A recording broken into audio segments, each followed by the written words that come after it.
Good morning friends. तर आजची सकाळ खूप छान होती. परत सुट्टी होती स्कूलला ह्याच्या आणि पाऊस खूप पडत होता आणि आज नाश्ता होता चहा ब्रेड. मस्त कसं वाटतंय आणि उठलेच आहे बाबू बरोबर खेळायला? नाचायचं मन करतंय.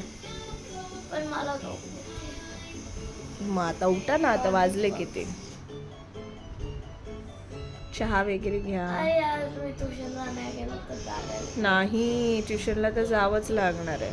स्कूलला नाही गेलो त्याच्यामध्ये काही शिकवणार नाही आणि आता ट्युशनला जाऊन काय फायदा? स्कूलला तर ऑलरेडी सुट्टी दिली आहे. मग ट्युशनला जाऊन काय फायदा? ट्युशनमध्ये टीचर शिकवणार. फायदा म्हणजे नको नाही. चला उठा आता. हे बाळ माझं कधीपासून उठलंय.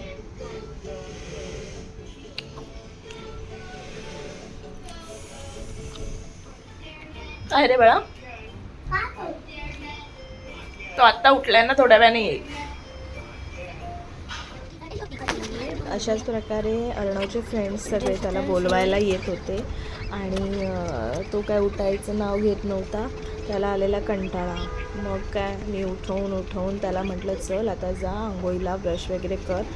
पटापट ब्रश वगैरे केला, खाल्लं त्याने पण थोडंसं आणि खेळायला गेला. मग फायनली मी इकडे आवरावर केली, चादरी वगैरे गुंडाळल्या, व्यवस्थित लावून ठेवल्या आणि इथे माझ्या बाबूचे कपडे असतात ते मी तसेच ठेवले.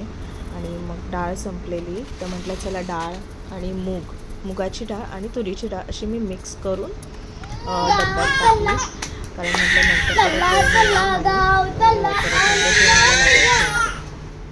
तर इथे संध्याकाळ झाली. म्हटलं दिवाबत्ती लावून घेऊया. कारण पावसाचं तर काय वातावरण एवढं झालेलं. अर्णवला क्लासला सोडून आली मी आणि नाही, अर्णवला सोडायला जायचं होतं त्याच्या आधीच दिवाबत्ती केली आणि सगळीकडे धूप वगैरे दाखवला. मंगळवार असतो ना, तर मी धूप दाखवते.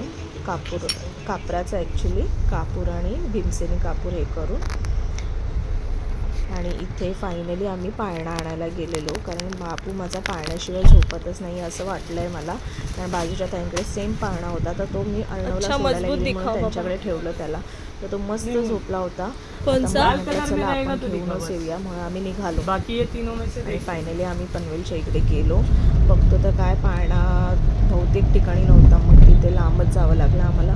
तर मी गेलो आणि बघतो तेवढी नदी पण भरलेली ती पनवेलची नदी बघा दिसतच आहे. तर मग ते पाण्यात घेतलं. तर आज तो पाळणा लावला आम्ही फायनली. आणि पाळणा लावल्यावर खूप मेहनत होती.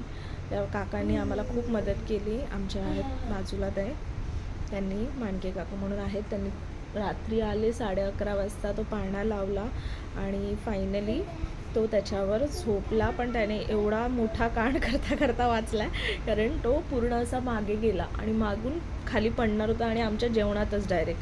तर आम्ही पटकन बघितलं कारण रडला. म्हटलं हा रडला का, आता बघते वर तर बघते तर हा पूर्ण पाय देऊन असा मागे हे करत होता, टर्न घेत होता असं. तर मी म्हटलं बाई नशीब. म्हणून मला त्याच्यानंतर ठेवायचीच भीती वाटत होती. पण माझे मिस्टर म्हणाले काय नाही ठेवूया, एवढं काय नाही, तू टेन्शन घेऊ नकोस. मी त्याचे पाय वगैरे बांधत होती आणि काय करत होती. मग तर त्याला थोडा वेळच ठेवलं नंतर रात्री आणि नंतर मग खालीच ठेवलं. आणि नंतर आता बघू म्हटलं. तर फायनली त्या दादांची पण खूप हेल्प झाली सगळं करून देण्यामध्ये. कारण आमच्या त्या ह्याला हुकच नव्हतं ते लावायला. आणि मग त्यांनी ड्रिल मशीन आणून त्यांनी सगळं करून दिलं आणि फायनली अध्याय त्याच्यामध्ये बसला आहे. आणि आता मी ब्लॉगचा एंड करते. चला भेटू उद्या. बाय. जय श्री कृष्णा.